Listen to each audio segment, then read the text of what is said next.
Welcome, and thank you for joining us today. Chad has developed this course to provide educational information and support to families who are dealing with ADHD and learning to navigate its challenges across the lifespan. Throughout this course, family members will learn about the link between ADHD and substance use disorder, taking proactive approaches to manage the risk, teaching resiliency skills for teens and young adults with ADHD, treatment for ADHD and SUD, and how to help your child avoid trouble and protect their medicine from misuse and abuse. Let's get started. Upon completion of this course, you will be able to describe the reason why people with ADHD have an increased risk for SUD, understand the risk factors, learn about the proactive approaches to manage the risk, describe the right ADHD treatment for your child, analyze medication concerns, describe resiliency skills that will help a child be more successful, and say no to drugs and other risky behaviors. Describe the ADHD treatment approach for people with ADHD with or without co-occurring SUD. Explain the difference between misuse versus abuse. Describe misunderstandings and facts. Understand why people misuse medication. List tips to help students protect their medication. And learn what students can say if asked to share or sell their prescription medication.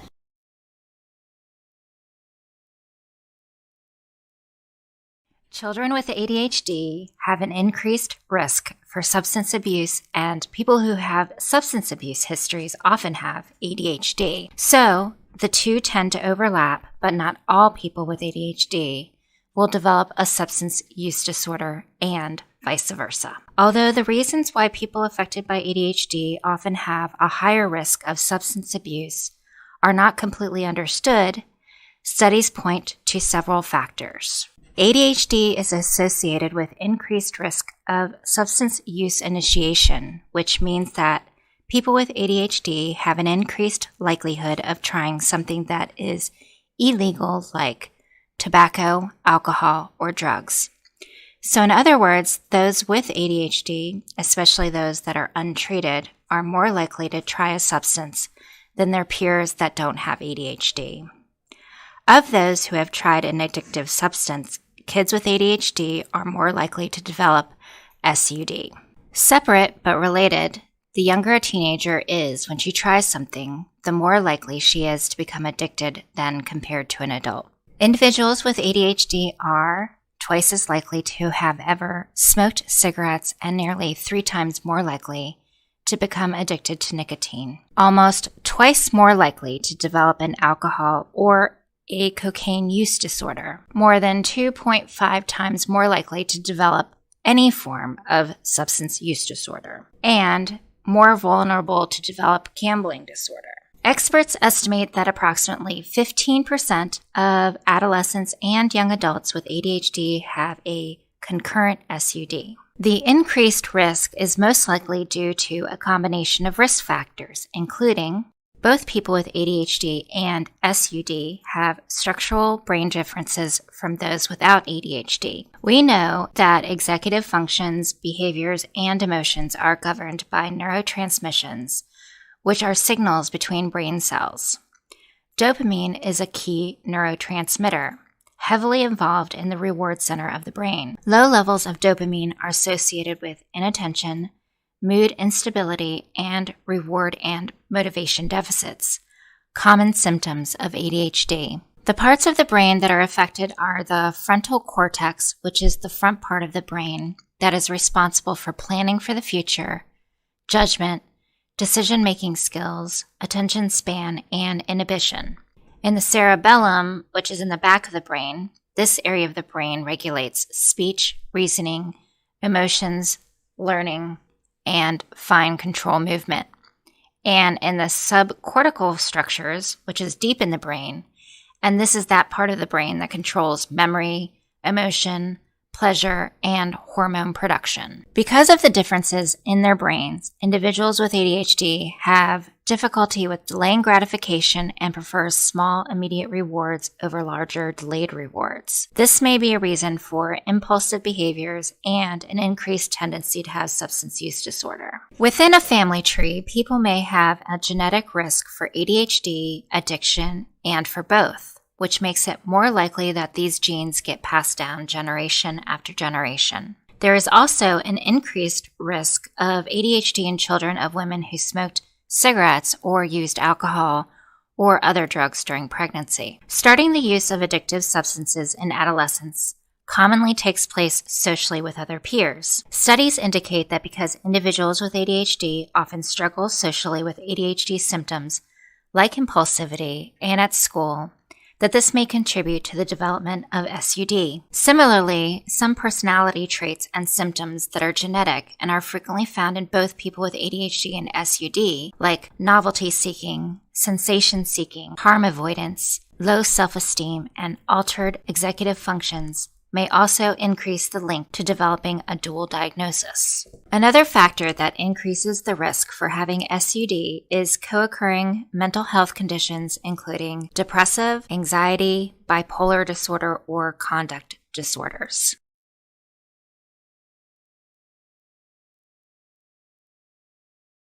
Research is being accumulated to inform best practices, but some general guidelines may be drawn from the literature.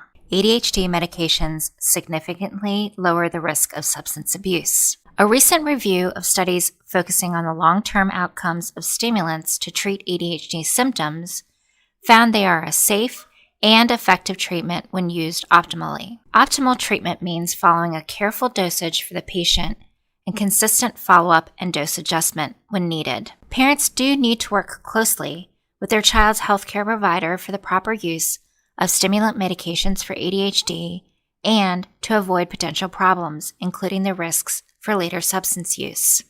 Picking the right ADHD treatment for your child. There are many factors that can affect attention and behavior. A careful and thorough assessment is necessary to make an ADHD diagnosis. A complete history, including medical and school records, parent and teacher completed ADHD rating scales, and parent interviews are all needed for diagnosis. It's important to understand your child's specific circumstances, your child's age, the symptoms your child is experiencing and symptom severity, potential active substance abuse issues, and the healthcare professional's advice for your child. While medication can be an effective part of managing ADHD symptoms and help reduce the risk of substance abuse, keep in mind that the most effective treatment plans include a variety of tools, including parent training, behavioral therapy, counseling, and education supports. There is increasing evidence that stimulant medications for ADHD are helpful in reducing the risk of more serious problems over time. Early intervention holds the key to positive outcomes for your child. The most important thing is probably to be vigilant about risk factors that we know affect drug use. These include good parental monitoring, involvement, and helping performance in school. Here are some additional suggestions for parents. Establish clear expectations for behavior and follow-through. Remember to work on maintaining the supportive, warm part of the relationship in between those tough times. Do fun things together, even if you're just listening without lecturing, and a little joking around here and there. Keep your child involved in healthy activities and stay involved, even if you find it tiring. It will pay off in the long run. Parents who know the answers to these questions reduce the risk. Do you know where your child is after school? Do you know who his friends are? Do you know how she spends her money? Do you know what she does with her free time? And finally, continue to educate yourself about ADHD. Raising resilient children with ADHD requires positivity, consistency, structure, and explicit rules. By educating yourself about the disorder, you are taking the necessary steps in order to be more informed and prepared. Many parents fear that taking psychostimulants during childhood may increase the chances that their child will take addictive substances in the future. As mentioned earlier, untreated ADHD is a significant risk factor for substance abuse. There is no evidence that stimulant medication increases substance abuse or the risk of addiction.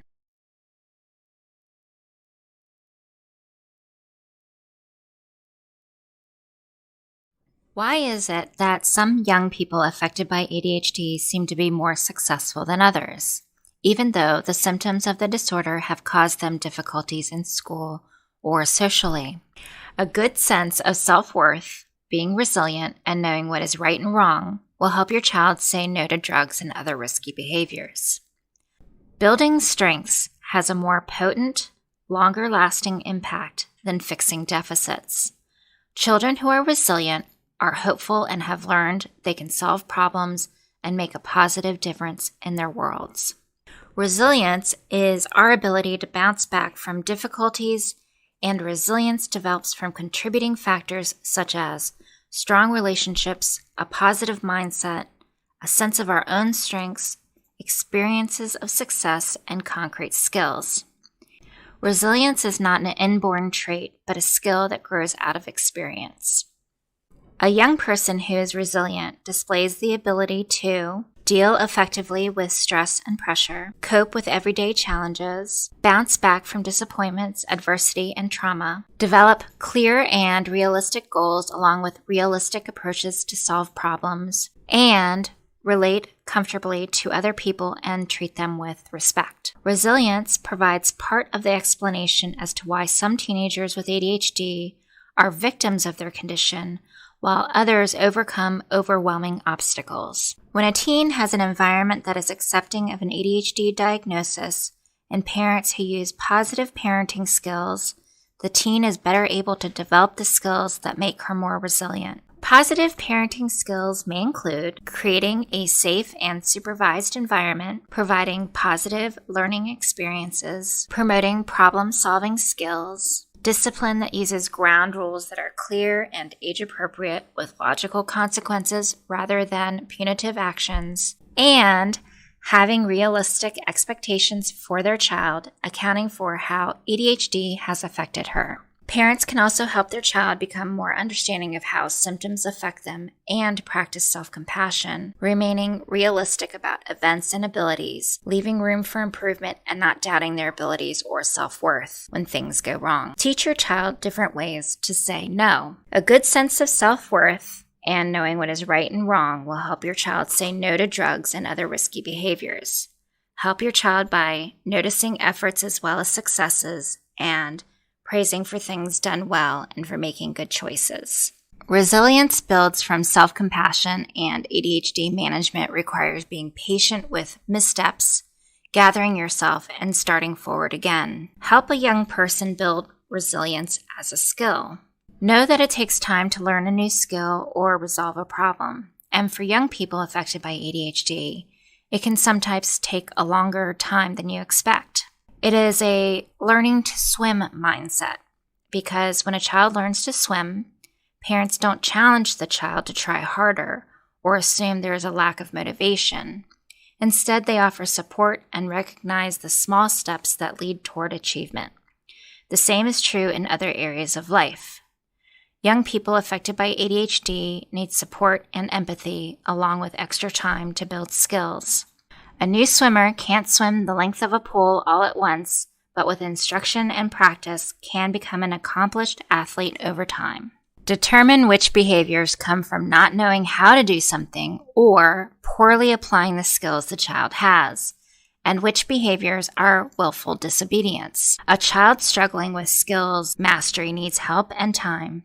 A child who is choosing to be disobedient needs appropriate correction. Punishing a struggling child instead of offering support creates frustration, and eventually the child gives up because she doesn't believe she can please the parent. Recognize when your teen is frustrated or feeling overwhelmed and meet her there. Help her to understand the size of the problem and to think of possible, realistic solutions to the problem. Encourage her to apologize and attempt to fix any mistakes she has made and to create plans to help prevent the mistake from happening again. If she has failed at something important that she worked hard on, encourage her to examine what happened and to find a way to try again, without allowing the failure to damage her self-concept as a capable person. growing from a resilient teen to a capable young adult. As teens transition to young adulthood, having them gradually take on more responsibility for themselves as members of the family and for the ADHD treatment is a good way to help them practice the skills needed for resilience.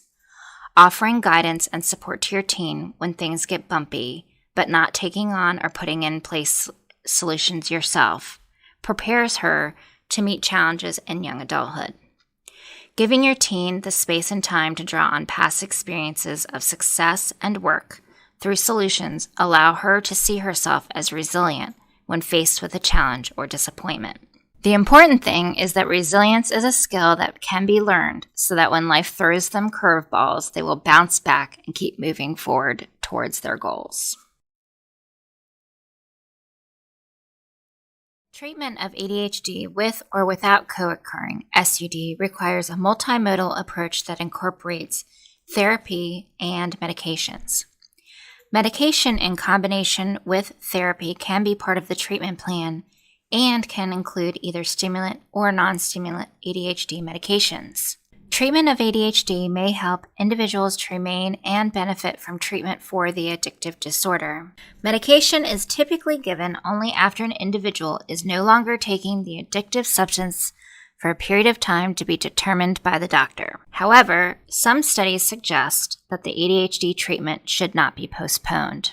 Primary care clinicians and specialists should screen patients for existing signs of substance use in teens and young adults and provide guidance to their patients on the proper use of prescribed medications. For some young people, longer-acting stimulant medications or non-stimulant medications may be more appropriate as part of a treatment plan. Strattera may be considered a first-line treatment alternative for adults with SUD, especially for those for whom treatment with stimulants previously failed and those with a history of stimulant abuse.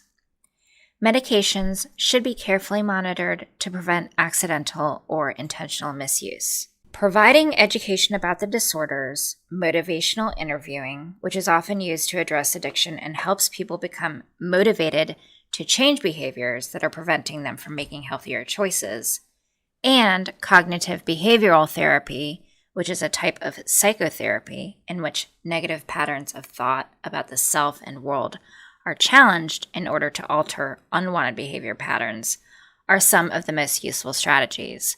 A suitable treatment plan should consider both the ADHD and SUD, as well as other co-occurring conditions, the number of substances used, and withdrawal symptoms.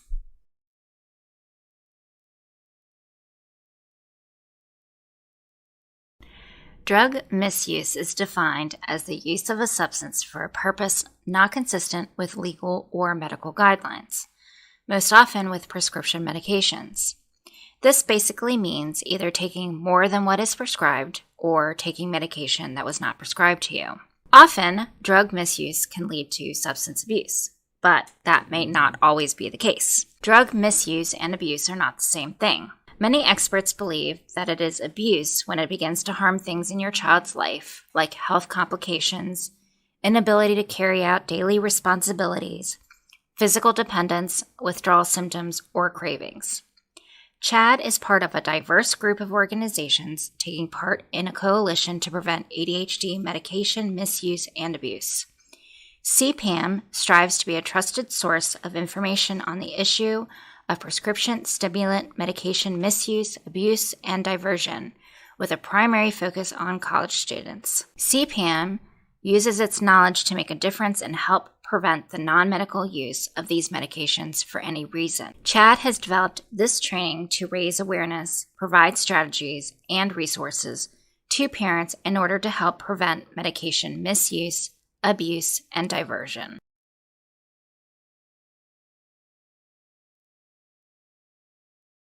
Many people don't see stimulant medication misuse as harmful. Learning more is the first step toward prevention. Knowing and sharing the following facts can help. Misunderstanding.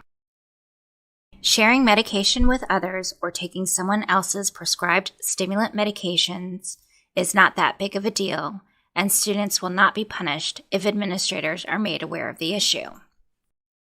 Fact: it's a felony to share or sell a Schedule II controlled substance, like ADHD prescription medications, for any reason, which could make it harder for your child to continue their education, get into grad school, or secure employment after college. Like all prescription medications, your child's ADHD prescription stimulant medication comes with potential side effects and should only be used under medical supervision. Fact: some universities consider ADHD prescription stimulant medication misuse as cheating, which can lead to academic expulsion for both the misuser and the diverter.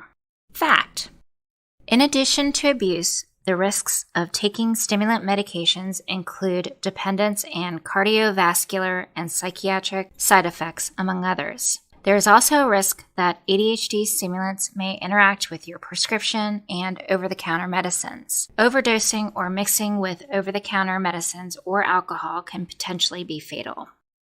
Misunderstanding: taking prescription stimulants help students without ADHD to think more clearly so that they can study more effectively. There is no harm in that. Fact: prescription stimulants won't help students without ADHD to think more clearly or understand subject matter any better or faster, and a recent study shows that it won't improve their grades. Misunderstanding: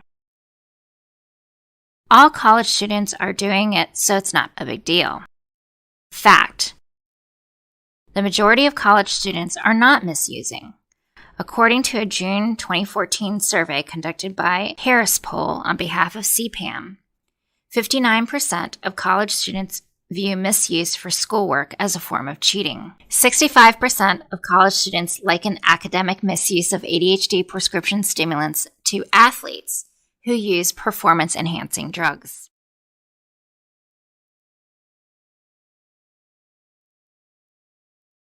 So, why do people misuse ADHD medication? Students primarily misuse prescription stimulants to help with schoolwork, but some non-academic reasons include to have fun, feel good, and to experiment. Potential misusers are more likely to say, it is acceptable for a college student without ADHD to use ADHD prescription stimulants once in a while for schoolwork and so they can stay out longer at parties, clubs, and bars. Non-medical stimulant users spend less time studying, skip classes more often, and earn lower grades.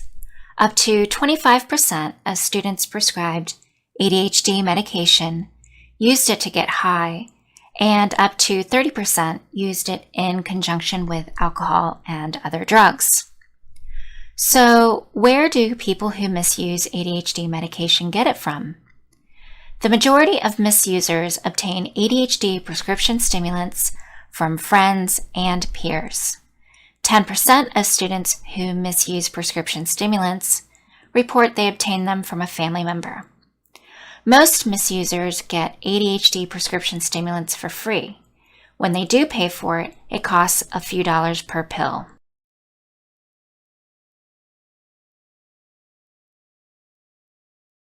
So, what should you tell your child? When you talk with your child about managing their ADHD while at college, discuss when it may or may not be wise to share their diagnosis and what to do if someone asks them to share their medication. Here are some tips. Take your medication as prescribed by your doctor. Don't carry extra pills with you. Keep your prescription in a safe location, preferably locked. Take your medication when you're alone so no one can ask you to share. Count the pills to make sure no one else is taking them between doses. Your diagnosis is personal and you have the right to keep it private. Here's what you can tell your student to say if they are asked to share or sell. ADHD is a real medical condition and I need all of my medication. My doctor monitors my prescription. I'm running low. My prescription is tailored to my needs and it's unsafe to share. Misusing won't improve your grades or help you understand subject matter any better or faster. Finally, encourage your student to motivate friends in a positive way. Tell them to share healthy study habits, and if a friend thinks they may have ADHD, urge them to seek help. Talking with your college student can help prevent the misuse, abuse, and diversion of their prescription stimulant medication.